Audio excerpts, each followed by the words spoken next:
My name is Prerna Reddy. I'm a consultant audiologist and speech language pathologist at Harika ENT Care Hospitals, Vanasthalipuram. ఈ రోజు మనం ఒక important topic గురించి మాట్లాడుకుందాం. ఏంటంటే అది మీకు ఎవరైనా ఎప్పుడైనా హియరింగ్ లాస్ ఉంది అని చెప్పారా, మీకు సరిగా వినిపించట్లేదు అని ఎవరైనా చెప్పారా? సో ఈ 7 పాయింట్స్ ఒకవేళ మీకు ఉన్నట్టు అనిపిస్తే మీరు ఖచ్చితంగా ఒక ఆడియాలజిస్ట్ని కలవాలి. నంబర్ 1, మీతో ఎవరు ఎప్పుడు మాట్లాడినా వాళ్ళు చాలా చిన్నగా మాట్లాడుతున్నారు, గుసుగుసుగా చాలా చిన్నగా ప్రతిదీ క్లియర్గా లేదు అని అనిపిస్తుండే మీకు.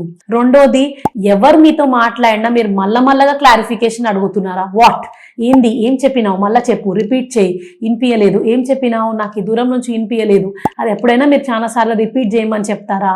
అయితే ఇది ఒక సెకండ్ పాయింట్, మీరు గమనించండి.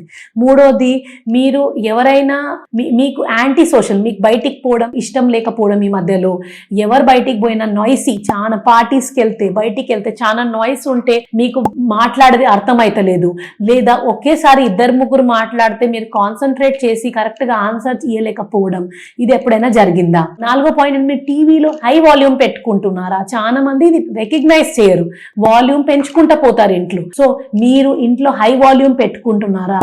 మీకు ఇంట్లో మీ ఫ్యామిలీ మెంబర్స్ చెప్తున్నారా మీరు చాలా హై వాల్యూమ్ పెట్టుకుంటున్నారు, మీకు తెలియకుండానే మీరు వాల్యూమ్ పెంచుకుంటున్నారా అని? సో ఇదొక పాయింట్ ఉంటే మేబీ మీరు హియరింగ్ లాస్ డెవలప్ చేస్తూ ఉండొచ్చు. 6th, ఇంకొకటి, మీరు ఫోన్ వాడేటప్పుడు స్పీకర్ ఫోన్ వాడడం ఇష్టపడము, లేదా మీకు అసలు ఫోన్ వాడడం ఇష్టపడకపోవడము, లేదా మీరు ప్రెఫరెన్స్ ఆఫ్ సైడ్, నాకు రైట్ సైడ్ మంచిగా వినిపిస్తుంది, ఎప్పుడు ఫోన్ రైట్ సైడ్లో పెట్టుకోవడము, లేదా ఎప్పుడు ఫోన్ లెఫ్ట్ సైడ్లో పెట్టుకోవడం, అట్లా ఏమైనా చేస్తున్నారా? That means that it is a sign that మీకు చెవుడు హియరింగ్ ప్రాబ్లం వచ్చిందని. 6th పాయింట్ ఏంటంటే, మీరు పెదాలని చూసి మీరు అర్థం చేసుకుంటున్నారా? చాలా సార్లు మనం రికగ్నైజ్ చేయము, కానీ పర్సన్ ఎలా మాట్లాడుతున్నారు, కోపంలో ఉన్నారా, హ్యాపీగా ఉన్నారా, లిప్స్ చూసి మనం రికగ్నైజ్ చేస్తాము. లిప్స్ చూసి, ఫేషియల్ ఎక్స్ప్రెషన్స్ చూసి అర్థం చేసుకుంటాం, వర్డ్స్ కాకుండా. సో మీరు దీని మీద ఎక్కువ ఆధారపడుతున్నారా? మీరు లిప్ రీడింగ్, ఫేస్ రీడింగ్ మీద ఎక్కువ ఆధారపడిపోయి హియరింగ్ మీద కాన్సన్ట్రేషన్ తగ్గించిపోయినా మీకు అర్థమైతలేదా?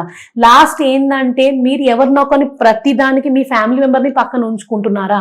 వాళ్ళు ఏం చెప్పిండ్రు నాకు చెప్పు, వాళ్ళు ఏం చెప్పిండ్రు నాకు అర్థం కాలేదు, రిపీట్ చేయి. కంపానియన్ పెట్టుకోవడం, ఎక్కడ బయటికి వెళ్ళినా ఈ మనిషి మీ పక్కన ఉండి మిమ్మల్ని ట్రాన్స్లేట్ చేస్తూ ఉండడం, మీరు ఏం చెప్తున్నారు అది మీకు ట్రాన్స్లేట్ చేస్తున్నారా?